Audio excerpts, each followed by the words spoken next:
Bugünkü videomuzda Minecraft'ta ele bir komut vereceğim ki bütün arkadaşlarım beni isteyecek.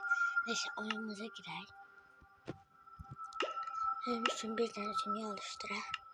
Her yoktu bu komut her bir dünyada işlenebilir.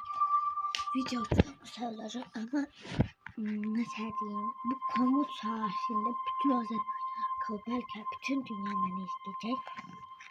Neyse dostlar, gidelim oyunumuza.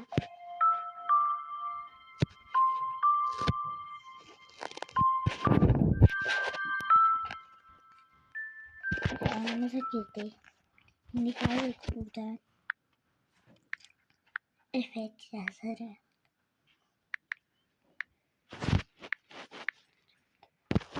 Sonra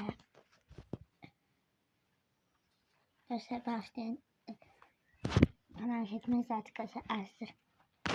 Neyse biz devam edelim. QS yazarı. QS.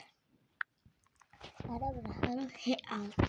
Yani Fransa dilinde, İngiltere'nin diline de bilmiyorum. Ama Üray yazarı. H6. Bunu yazdıktan sonra desin bir eksiği H6 yazdım. Sonra alttaki sayılar sonra ise göreyim. O yazılmışlar. Sonra 9999 adet, sonra ise 255 yazdım. Dostlar, şimdi bakın dostlar, canımıza bakın, şimdi hayatta kalmaya geçer.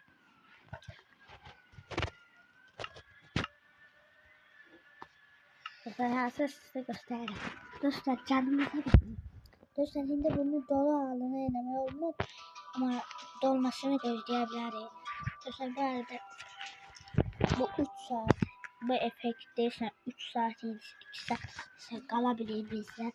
Yani dostlar, video bu kadarıydı ama çok güzel bir video.